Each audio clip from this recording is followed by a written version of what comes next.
Bien, bonsoir à toutes et à tous.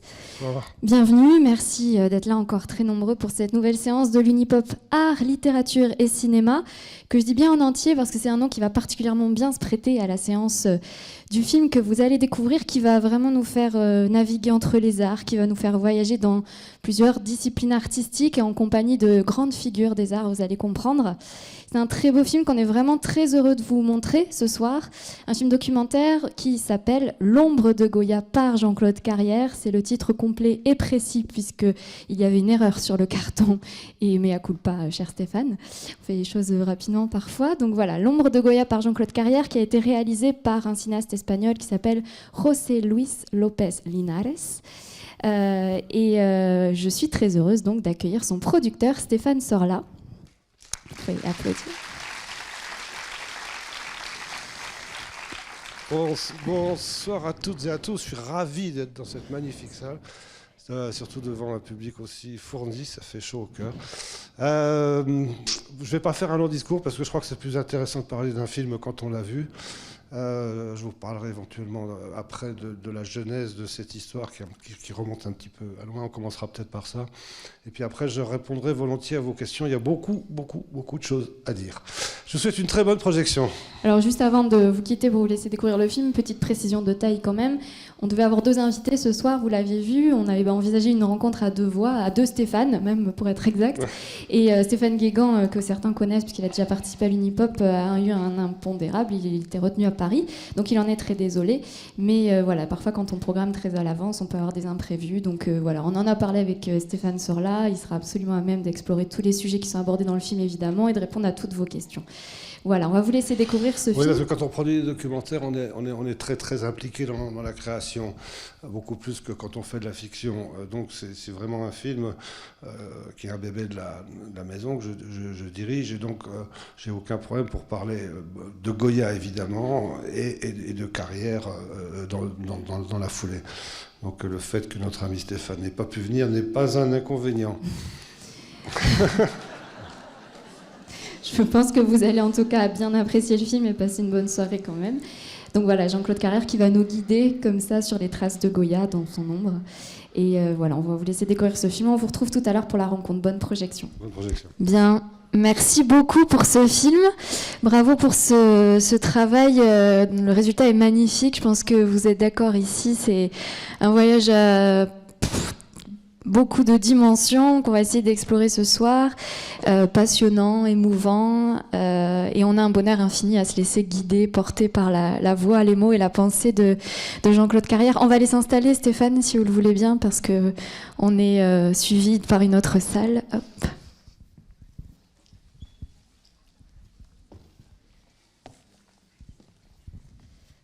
Si Nathalie, tu peux me lancer les visuels, s'il te plaît. Oui, on va faire 2 choses. On va, si vous êtes d'accord, on va... rapprocher le micro un petit peu. On va un peu répondre aux questions que vous me posez. Et puis après, j'aimerais bien passer le micro dans la salle parce que j'imagine que certains d'entre vous doivent avoir des questions.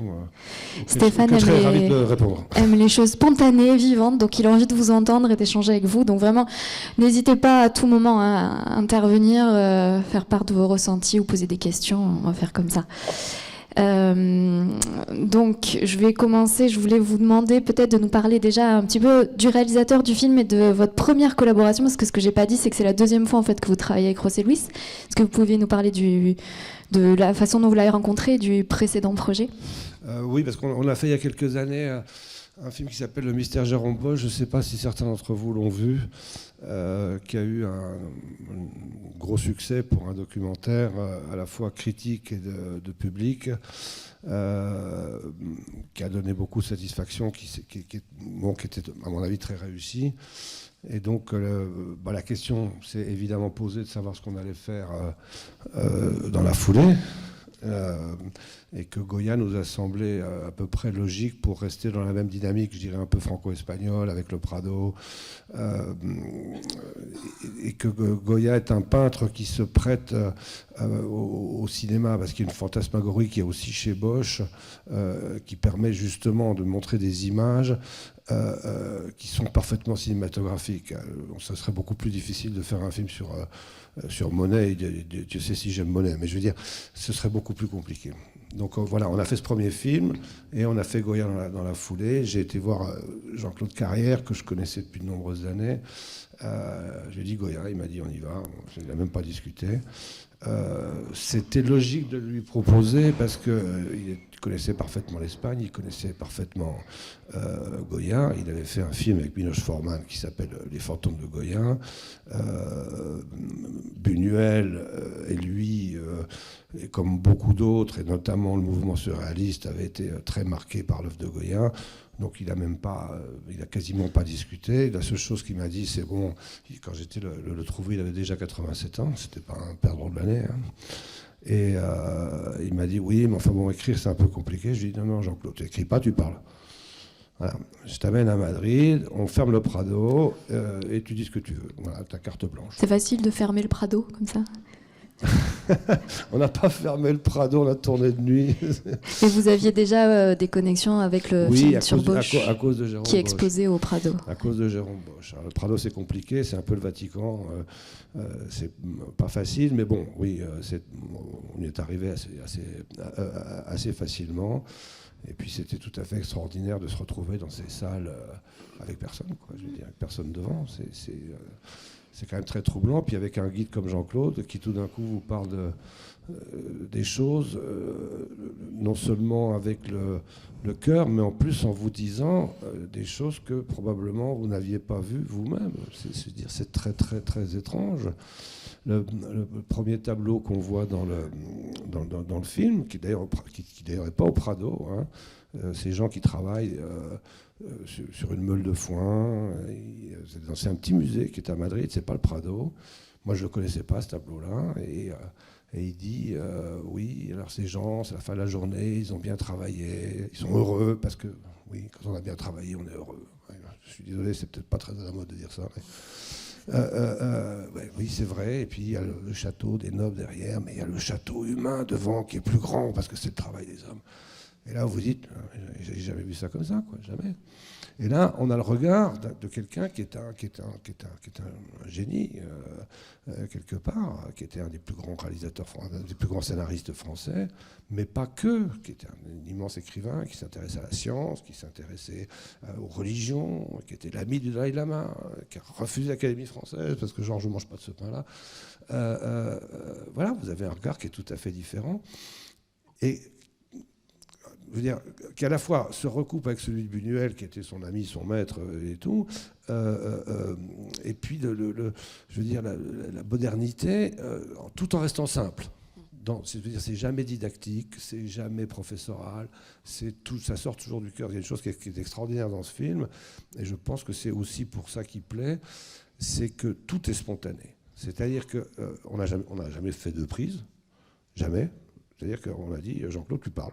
Et il parle devant les tableaux, on a fait une prise, terminé, au revoir, merci, on passe à autre chose.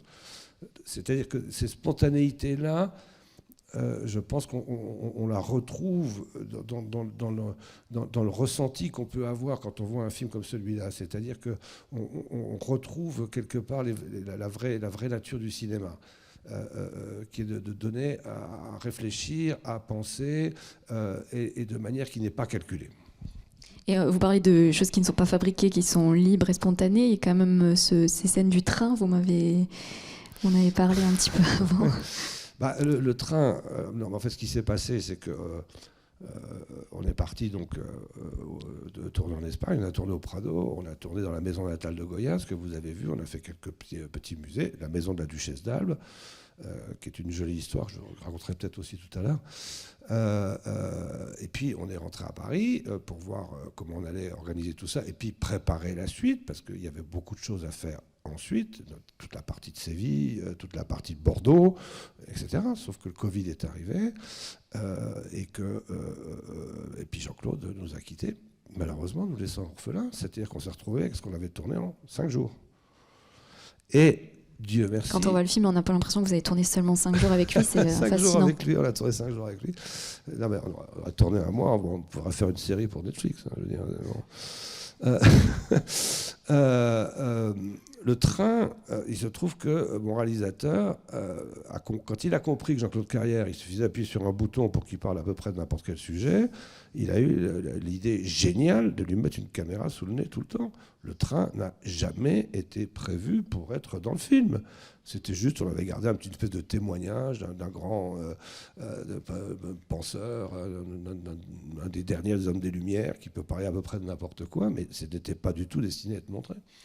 Et donc, quand Jean-Claude nous a quittés, la question s'est posée si on continuait à faire le film ou pas, parce qu'on était un petit peu comme ça perdus, à la moitié du tournage. Et c'est là qu'on s'est aperçu que Jean-Claude savait parfaitement que c'était son dernier voyage en Madrid, enfin, en tous les cas en Espagne, qu'il savait parfaitement que ses jours étaient comptés et qu'il nous avait probablement, volontairement, laissé tous les éléments dont on avait besoin pour faire le film, même sans lui. Je veux dire, c'est extraordinaire. Et comment vous avez ensuite pris la suite après son décès? Comment le film s'est poursuivi? Quelles ont été les décisions Une fois qu'on a pris la décision de monter le film autour du train, on avait ce qui avait déjà été tourné. On a été voir la veuve de Jean-Claude, qui était extraordinaire, parce que c'était très délicat pour nous de lui proposer de continuer à tourner. On ne voulait pas jouer le croque-mort non plus, je veux dire, c'était épouvantable.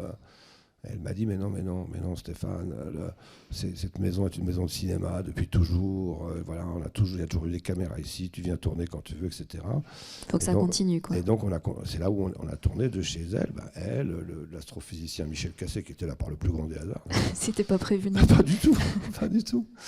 On a tourné Julian Schnabel de chez Carrière en duplex avec New York. On avait mis une caméra là-bas pour le tourner en direct, mais les questions, c'était moi qui lui posais à travers un ordinateur. C'est en Zoom, on a fait ça en Zoom. Tout ça, c'était en plein Covid.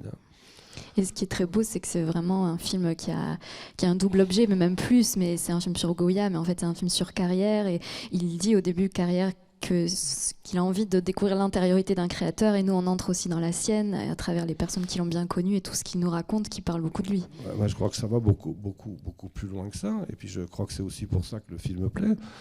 Enfin je crois. C'est pas un film qui parle de Goya, c'est un film qui parle de nous. C'est vraiment un film qui parle de nous.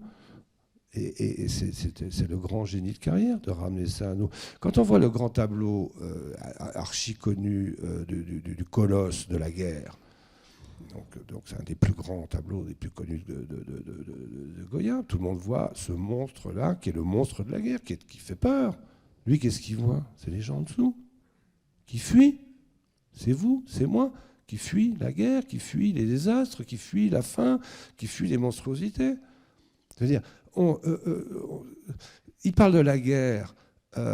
Alors c'est tout à fait extraordinaire cette histoire, parce que quand on va tourner dans la maison natale de Goya, Carrière, qui se définit lui-même en une phrase extraordinaire, parce que c'est vraiment lui, il dit, il y a deux choses qui m'ont mu dans la vie, c'est la curiosité et la sympathie. Et voilà comment un génie résume sa vie en une phrase.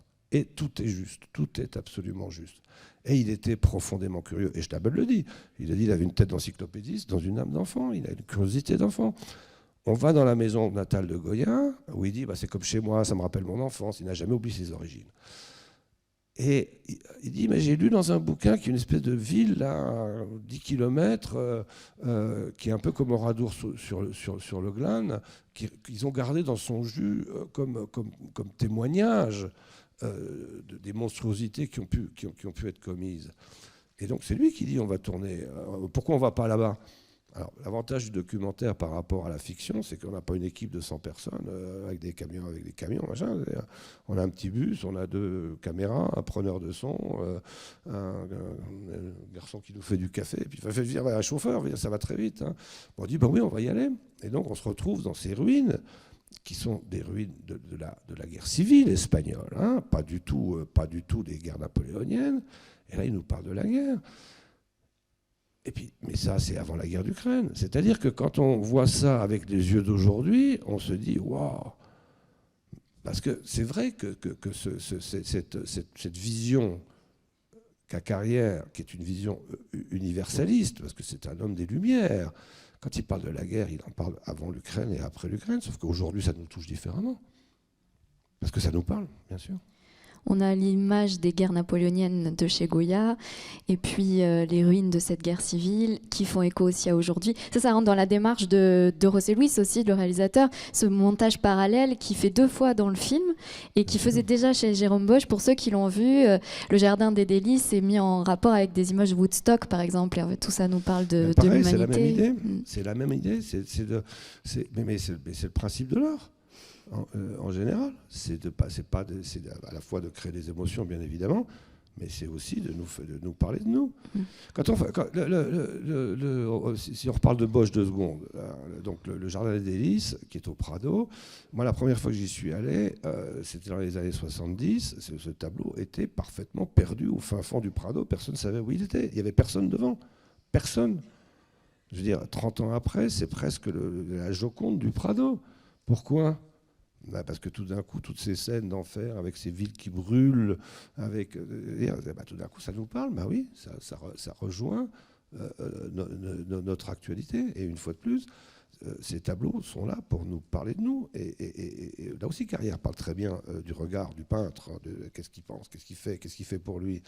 Je veux dire, parce que les peintures noires, les fameuses peintures noires, donc, qui sont au Prado, je veux dire, il le dit très bien, Jean-Claude, c'est des tableaux qui ne sont pas du tout faits pour être vendus, c'est des tableaux qui sont la décoration de chez lui. Et au départ, ce sont des fresques sur ses murs. C'est des fresques sur ses murs. C'est des fresques sur ses murs qu'il a fait pour lui. C'est pas du tout destiné à vivre avec ça, c'est quand même... Alors, si vous voulez, alors là, on peut parler de Goya 2 secondes. Qu'est-ce qui se passe dans la tête de Goya ? Goya est probablement le plus grand peintre de son époque. Il a un grand maître qui est Velázquez. Et ce que dit Malraux, entre lui et Manet, il n'y a personne. Donc il est très bien. Il est tout seul entre 2 époques. Il est seul. Un homme qui est un homme des Lumières, enfin, ce que les Lumières ont pu arriver en Espagne, c'était quand même pas si facile, puis il y avait l'Inquisition, etc. Enfin, pas l'Inquisition, en tout cas, un clergé qui était très, très, très, très puissant, donc l'idée des Lumières leur plaisait pas trop. Donc il appartenait à des grands intellectuels espagnols qu'on appelait les Ilustrados, qu'après ils ont appelé les francisés, enfin afrancesados, qui était un peu méprisant une fois après tout ça. Ils représentent la cour, ils représentent les grands de ce monde, ils les présentent tels qu'ils sont, comme Velázquez. Il ne leur fait pas de cadeaux aux nobles, il les montre comme ils sont. Il ne fait pas dans la dentelle. Notamment dans les gravures aussi, les caprices qui sont très... Les gravures, c'est encore une autre histoire. Mais je veux dire, parce que...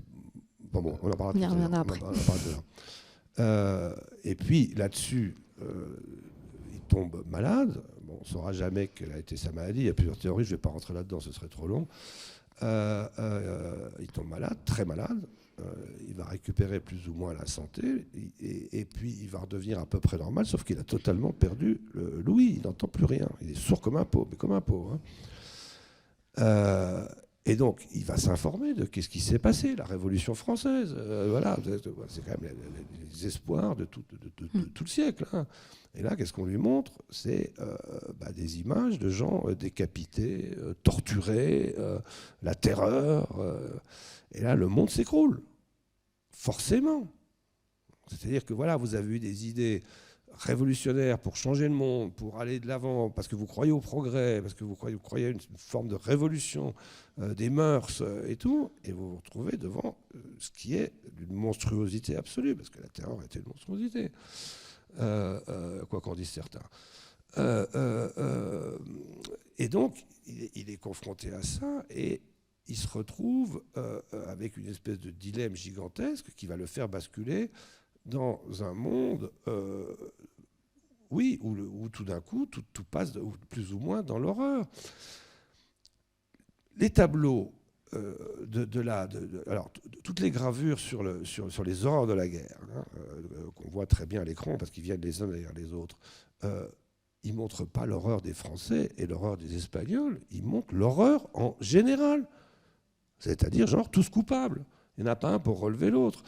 Quand il va faire le fameux 13 de Mayo, donc l'homme qui est fusillé, et là où dit très bien Carrière, il ne faut pas oublier que c'est nous les Français qui faisons ça, c'est un tableau qu'il fait pour se faire pardonner, mais il le fait des années après, pour dire, je prends parti contre les Français, pour montrer à quel point la résistance espagnole a été forte, mais il n'en pense pas un mot. ce qu'il pense, c'est que l'horreur est absolue de tous les côtés. Oui, la puissance destructrice des hommes dont il parle dans Les Ruines. Alors, puisqu'on parle de Goya, donc il y a évidemment cette part angoissée, violente, sombre, mais il y a aussi une part de sensibilité, c'est ce qui est dit, il est toujours montré sous un jour double. Et j'aimerais bien que vous nous parliez un petit peu d'un autre tableau, cette fameuse Mara Desnuda, qui a une histoire fascinante. La Mara, c'est bon. Les Maras, oui. Puisqu'elles sont deux. Alors, bon. Il y a beaucoup de mystères autour. Il y a beaucoup de mystères. Les Maras en Espagne, en fait, la cour d'Espagne était à Valladolid jusqu'au moment où ils ont décidé de la mettre à Madrid. Donc le palais royal s'est mis à Madrid, la cour s'est mise autour, et puis tout autour se sont mis les commerçants, les bourgeois, etc., etc.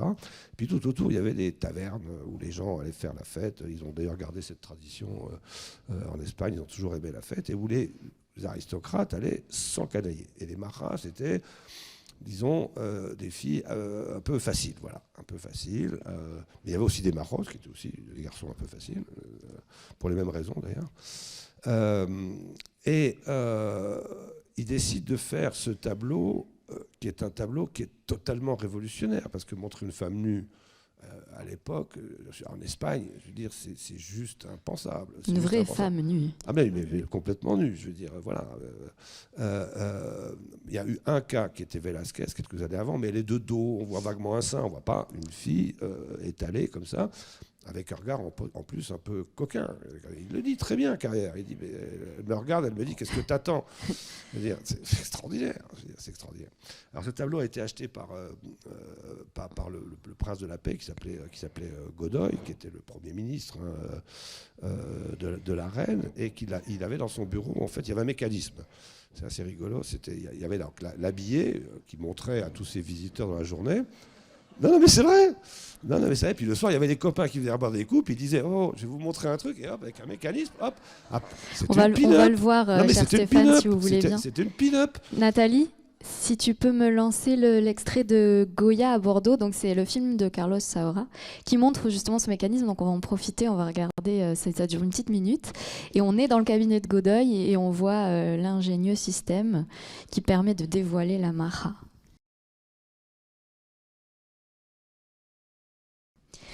Oui, donc voilà une pin-up. Une pin-up du début du 19e siècle. Je vous demandais de vous rasseoir parce que les autres spectateurs ne nous voient pas sinon. Donc finalement, pas être assis. Ce tableau qui a été finalement confisqué par l'Inquisition, qui a failli faire condamner Goya et qui a été exposé au Prado très très très longtemps après la mort de Goya. Mais la polémique, la controverse venait aussi du fait qu'on n'a jamais su qui était cette femme finalement. Enfin, il y a plusieurs théories. Il y a plusieurs théories. L'une des théories, alors Pepita Tudo était une Mara justement, qui a été la maîtresse de Godoy pendant très longtemps. C'est probablement elle qui a posé. Mais il y a une autre théorie qui est que ce serait la duchesse d'Albe. Donc la duchesse d'Albe était la femme la plus riche d'Espagne, bien au-dessus, d'une noblesse bien plus grande que celle de la reine. D'ailleurs, pour la petite histoire, la reine d'Angleterre, je parle d'Élisabeth II, n'a jamais croisé l'ex-duchesse d'Albe, parce que c'est elle qui aurait dû s'incliner devant. C'est-à-dire qu'elle était d'une plus grande noblesse que la reine d'Angleterre. Elle, c'était une excentrique, c'était une femme moderne, c'était une femme extrêmement intelligente, extrêmement cultivée, tout à fait révolutionnaire pour son époque, extrêmement libérée aussi. Et donc, elle entend parler de Goya, elle va le voir dans son cabinet pour lui dire « je voudrais que vous me peigniez ». Il lui dit « mais oui, pourquoi pas, quand vous voulez ». Non, elle dit « je voudrais vous maquiller ». Alors, elle se fait maquiller par lui. Donc il reste sous le charme de cette femme extraordinaire qui ne vient pas pour se faire peindre comme tout le monde, mais pour se faire maquiller. Il va tomber profondément amoureux d'elle, ils vont avoir une relation très forte. comme dit Jean-Claude, personne ne sait ce qui s'est passé vraiment, bien sûr, mais il y a une théorie qu'elle aurait prêté son corps à la Marat et que Goya, par décence, par pudeur, évidemment, parce que l'époque ne permettait pas ça, aurait mis une autre tête sur le corps de la duchesse d'Albe. Pour la petite histoire, quand on demande à tourner dans le palais de la duchesse d'Albe à Madrid, qui n'est pas le Prado évidemment, qui est un palais privé, on nous rigole plus ou moins au nez, genre vous plaisantez, c'est une maison, quoi, c'est chez nous, quoi, ça, personne n'y tourne, il y a les journées du patrimoine une fois par an si vous voulez. Et là on dit, les gens de la production disent c'est dommage parce que M. Carrière, qui était venu il y a quelques années, aurait bien aimé y retourner. Et là, la personne reste comme ça et dit si c'est pour M. Carrière, c'est quand vous voulez. Je n'invente rien. Alors, j'ai cru comprendre qu'il avait une petite histoire avec une des nièces de la duchesse. C'est la petite histoire. Pour la petite histoire. Mais il connaissait tout. C'est quand il dit dans un des tiroirs, il y a le collier qu'elle porte là, et le petit chien est enterré au fond du jardin. Il connaissait très bien la maison. Il faut savoir que Carrière était,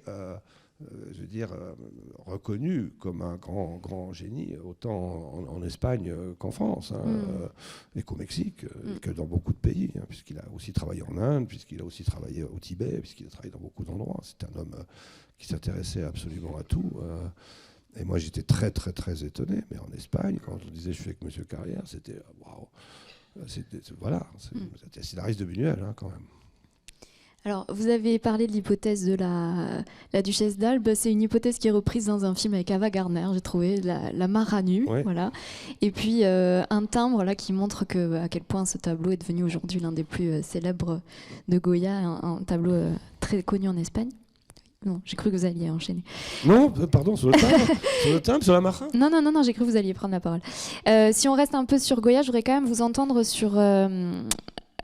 pour le replacer un petit peu dans l'histoire de la peinture, vous l'avez dit, il était seul. Et j'aimerais quand même qu'on parle un tout petit peu de ses maîtres et influences d'un côté et de ses héritiers de l'autre. Le maître, j'en ai déjà parlé, le maître c'est Velázquez, je veux dire, c'est clair. Qui est le premier qui a le courage de montrer les gens comme ils sont, et non pas comment ils voudraient être représentés. Donc la mère de toutes les batailles, c'est évidemment les Ménines. Donc il va influencer pratiquement tout l'art moderne, jusqu'à Picasso. Donc oui, je dirais la lignée, c'est en allant très vite, c'est Velázquez, Goya, Manet, qui va représenter aussi la mort de l'empereur du Mexique, plus ou moins avec les mêmes critères que le 13 des Maillots. Oui, j'ai l'image là, l'exécution de Maximilien. Voilà, c'est la même idée. Et puis une chose que personne ne remarque, qui est, je ne sais pas si vous avez Guernica là, mais dans Guernica, il y a un personnage qui lève les mains au ciel comme ça, avec une chemise blanche, qui est de toute évidence d'inspiration goyesque. Donc il va marquer à la fois, je dirais, la peinture moderne. Alors, bon, il y a la phrase bateau que tout le monde utilise, qui est le dernier des classiques, le premier des modernes. Je pense que le premier qui en parle vraiment bien, c'est Malraux. Il n'est pas très connu, Goya. Le tout premier qui parle de lui, c'est Baudelaire. Parce qu'une exposition en 1870, 69, 68, c'est la première fois où on parle de Goya. Et après, plus personne n'en parle, pratiquement jusqu'à Malraux. Mais ses descendants sont nombreux, mais surtout, et là on va retrouver et Carrière et Buñuel dans l'influence sur le surréalisme. Évidemment, puisqu'on parle de choses qui sont qui relèvent du rêve, qui relèvent de la fantasmagorie, qui relèvent de l'imagination, qui relèvent de la symbolique, parce qu'on va retrouver bien sûr mais partout, je veux dire partout. Puis bon, les taureaux, bien sûr, que là aussi c'est une symbolique très forte. Oui. Nathalie, si tu peux remettre juste les images. Tout en haut, ce sont des photogrammes. On voit très très mal, mais je voulais quand même les mettre du. Olympia, Olympia. Oui, non, là oui. Bien sûr, Olympia. Ah oui, là aussi, mais Malraux, voilà. Malraux, parce que le parallèle qui est entre Olympia et la Maja Desnuda, c'est que ce sont des femmes nues décomplexées. Je veux dire, ce qui est totalement hallucinant pour l'époque. Je veux dire, voilà, elles n'ont pas honte de leur nudité. Elles n'ont pas honte de leur nudité. C'est des femmes modernes, c'est des femmes d'aujourd'hui. Elles sont précurseurs de ce qui va se passer des années après, pour bien comprendre que tout ce que peut dire la religion par rapport à ça, etc., n'a aucun sens, et qu'elles sont fières de ce qu'elles sont. Voilà, elles sont fières de leur corps, sont fiers de le montrer, elles n'en ont pas honte, et c'est parfaitement, c'est moderne pour l'époque, et aujourd'hui ça se comprend évidemment beaucoup mieux. Oui, alors tout en haut, ce sont des photogrammes du film donc Goya à Bordeaux de Saora. C'est juste la scène où en fait Goya découvre les Ménines de Velázquez et il en reste ébahi. Il dit c'est l'art que je veux faire. C'est le moment un peu fondateur. Et Goya à Bordeaux se termine d'ailleurs par une citation de Malraux. Après Goya arrive l'art moderne. Enfin, c'est vraiment ce que vous disiez. Donc il y aurait encore beaucoup de choses à dire sur Goya évidemment. On va revenir. Bon, Massacre en Corée de Picasso. Bien sûr que c'est une copie, c'est pas une copie, c'est pas le mot. Hein. On voit un peu la filiation. Du 13 maillots, je veux dire. Je vois pas, excusez-moi. Non, mais oui, bien sûr, voilà. La filiation, elle est parfaitement évidente. Elle est parfaitement évidente. Et d'ailleurs, Schnabel, Roland Schnabel, il dit très bien. Les artistes se passent un témoin les uns aux autres pour faire avancer l'art. D'ailleurs, il explique par son choix volontairement anachronique d'avoir mis un Goya au Louvre dans son film sur Van Gogh parce qu'il voulait cette filiation justement alors que le tableau ne pouvait pas y être. Oui, tout à fait, oui. Tout à fait. D'ailleurs, je ne sais pas si vous avez remarqué parce que c'est très fugace, mais quand Van Gogh va dans le film de Schnabel au Louvre, comme ça, en courant, il y a quelqu'un qui est devant le tableau, et en fait, c'est Jean-Claude Carrière. Oui. Tout ça se rejoint, c'est un peu des poupées russes où tout le monde se retrouve. Oui. Ce que vous me disiez, l'ombre de Goya, ce choix aussi, c'est pour dire qu'il y a l'ombre d'un géant. Dans l'ombre d'un géant, il y a un autre géant, puis dans l'ombre de ce géant, il y a encore un autre géant. Je veux dire, c'est un peu. On sent que c'est ça qui vous a guidé dans le film, c'est un peu une galaxie de personnages. C'est un peu une poupée russe, ce film. C'est-à-dire que c'est un film qui sort de l'ordinaire. Je veux dire, qui n'est pas. Qui n'est pas formaté, qui n'est pas qui est autre chose, et je crois que c'est aussi pour ça qu'il touche, parce que je veux dire, on ressemble à rien, quoi. Ouais. Dans les intervenants aussi, les choix des intervenants, mais ça c'était déjà aussi dans Bosch. J'ai été frappée par la diversité des horizons artistiques, intellectuels, etc. C'est bien de faire parler des gens très différents, et puis y compris quand on va à la grande exposition qu'ils ont fait à Bâle, de faire parler des gens du public. Alors cette séquence, on s'est beaucoup posé la question, oui, mais enfin c'est quand même un peu reportage télévision, machin, etc. Ça fait radio crochet. Mais on l'a gardé parce que c'est bien de faire parler des gens qui ne sont pas des spécialistes. Et ça reste dans l'esprit du film. Ça reste dans l'esprit du film. C'est-à-dire que tout le monde peut s'exprimer, des gens qui sont des grands spécialistes, qui connaissent parfaitement leur domaine, mais aussi des gens comme vous et moi, qui devant un tableau disent « j'ai adoré ça », ou alors « j'ai détesté », mais je veux dire, c'est bon, c'est pas grave. Mais c'était bien de faire parler aussi, c'était un peu l'idée. C'était un peu l'idée de ne pas faire un film de spécialiste, de ne pas faire un film professoral, de pas, une fois de plus, c'est pas un film qui parle de Goya, c'est un film qui parle de nous. Et d'élargir l'horizon, parce qu'on peut être surpris de voir la présence de la musique aussi importante aussi. Ça, c'était un choix de la musique, c'est un vrai choix, parce que là aussi, c'était un... je ne voudrais pas être prétentieux, dire qu'on essayait de faire quelque chose d'un art total, mais oui, de mélanger un petit peu tout, bien sûr. Et que la musique apporte énormément aux images. La séquence des As de la guerre avec cette musique qui monte, qui devient dramatique, je veux dire, c'est d'une force incroyable. Je veux dire, et puis mélanger des musiques, partir de Haydn, partir de Bach, et puis atterrir chez Philippe Glass. Et là aussi, c'est toucher l'art en général. Et l'universel. L'universel, bien sûr. Et alors, vous m'avez dit que ce film, c'était un petit peu votre bébé. On a la chance d'avoir un producteur dans l'Unipop Cinéma. On peut en apprendre un petit peu plus sur votre métier. C'est quoi un producteur délégué sur un film comme ça ? À quel point vous êtes impliqué ? Expliquez-nous. Je vais faire vite parce que ça va être fastidieux. Je veux dire, globalement, nous, on est des promoteurs. C'est-à-dire qu'on trouve, voilà, on trouve une idée, on propose à quelqu'un de l'amener à bien, et puis on trouve l'argent pour le faire. En règle générale, on est des porteurs d'eau. L'avantage dans le documentaire, c'est qu'on peut s'impliquer beaucoup plus parce qu'il y a beaucoup moins d'ego, il y a beaucoup moins de bagarres, il n'y a pas d'acteurs, il n'y a pas de... Voilà, et puis les metteurs en scène sont beaucoup plus sensibles. Donc là, oui, c'est un travail, c'est un vrai travail d'équipe. C'est un vrai travail d'équipe. Vous avez été jusqu'à interviewer vous-même en fait, les intervenants, vous m'avez dit poser des questions, participer à tout. Dans le train, c'est à moi qui parle. Ouais. Dans le train, c'est à moi qui parle. Est-ce que vous voulez poser des questions? J'allais le dire. Non, mais voilà, j'ai envie de vous entendre. On y vient. Quelqu'un veut un micro? On peut faire passer un micro. Moi, j'en ai un autre sinon qui peut passer, mais sinon, je peux arriver. J'ai mon collègue qui descend en courant. Voilà.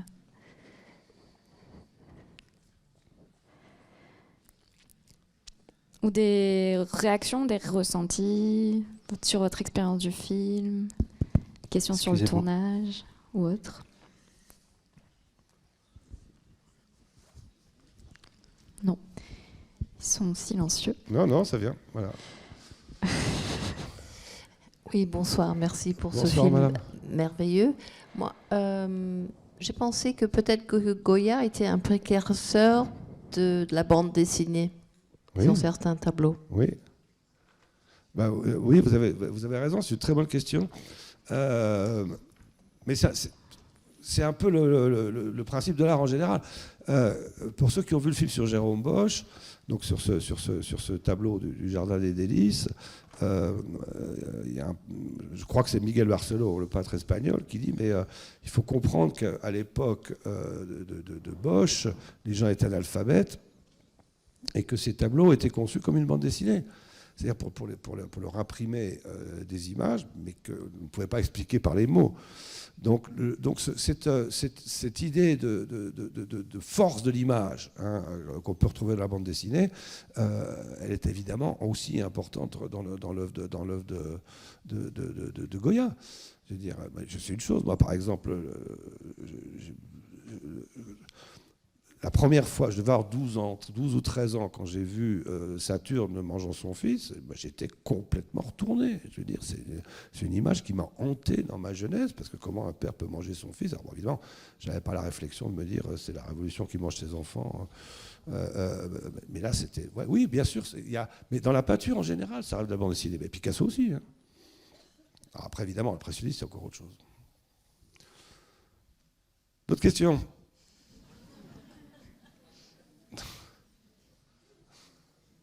Comme on disait à l'école dans le temps, parlez pas tous à la fois.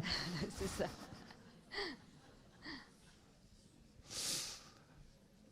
Bon, écoutez... Je vais peut-être vous poser juste une toute petite dernière question, mais pas forcément sur le film, mais quels sont éventuellement vos projets ensuite? Est-ce que vous en avez d'autres sur la peinture, avec José Luis ou autre? C'est une vraie question. Je veux dire, moi, je fais très peu de films parce que j'essaye de les faire bien. Tout le monde dit cinéma français se porte mal. Je pense que alors, je vais dire une hérésie. Merci de ne pas la répéter. Je pense que le cinéma français a trop d'argent et que donc ça lui retire l'imagination et qu'ils font des films qui sont souvent un peu formatés, qui se ressemblent tous. Moi, quand je fais un film, je ne le fais pas parce que je sais que je vais trouver l'argent à droite, à gauche et que plus ou moins je suis couvert, donc on y va. Je fais un film parce que j'y crois et parce que je crois aussi qu'il peut apporter quelque chose au public et apporter ce genre de débat comme on a aujourd'hui, qui est d'échanger, parce que c'est la vraie nature du cinéma aussi, de partager nos émotions. Et, il y a une autre question justement, Stéphane. Et Wilder disait très bien, moi ce que je veux pas, c'est des gens qui pleurent à l'écran, je veux des gens qui pleurent dans la salle. Voilà. Mais oui, bien sûr, c'est ça le cinéma. Donc oui, qu'est-ce que je vais faire? Peut-être Velázquez, peut-être. Non, mais c'est vrai, moi j'hésite entre Velázquez et Picasso, mais Picasso c'était très fait. Et Velázquez, c'est compliqué. Donc, je ne sais pas encore. Je travaille là-dessus. Vous avez une question? Oui, c'est sur l'écriture en fait, parce que vous dites que vous aviez 5 jours de tournage avec Jean-Claude Carrière, et vous aviez toutes les prises spontanées qui n'étaient pas prévues. Donc, quand vous avez continué le film, est-ce que vous avez écrit un scénario? Comment vous avez décidé d'organiser tout le reste des éléments que vous aviez recueillis? Jamais. On n'a jamais rien écrit. Alors vous avez monté comment? Non, ça c'est la technique de John Lewis. On avait déjà fait ça pour Jérôme Bosch. C'est-à-dire qu'en fait on tourne, et puis une fois qu'on a tourné, on se dit qu'est-ce qu'on fait avec ça. Voilà. Non, il n'y a jamais eu de véritablement... L'écriture c'est au montage en fait. Oui, l'écriture se fait au montage. Et votre monteuse est créditée à l'écriture d'ailleurs. C'est pour ça qu'on l'a créditée à l'écriture, parce qu'elle a fait un travail, elle a remonté un puzzle qui était un casse-tête chinois. Un kaléidoscope. Donc on lui a donné un crédit de co-réalisateur, de co-scénariste bien sûr. Oui. Bien sûr. Oui, madame. Ah, oui. Levez la main, je ne vous vois pas. Il arrive tout en bas, Nicolas. Merci.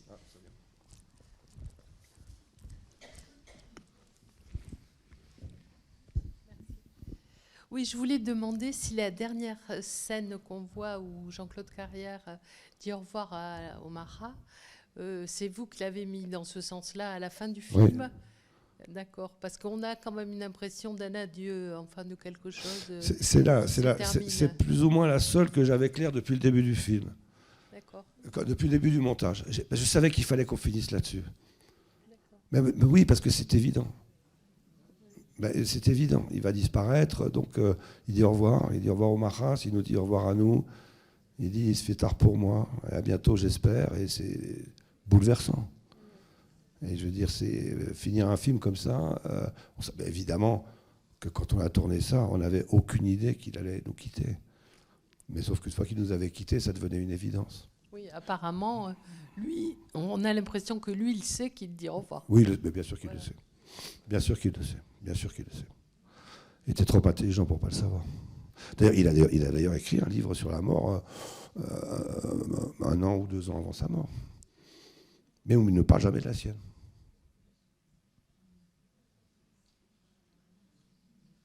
Une question là-haut.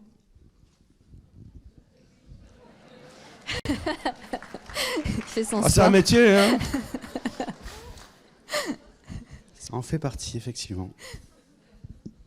Oui, bonsoir, merci beaucoup. Est-ce que vous avez des éclaircissements sur cette histoire de tête ou pas de tête, la tête qui a disparu?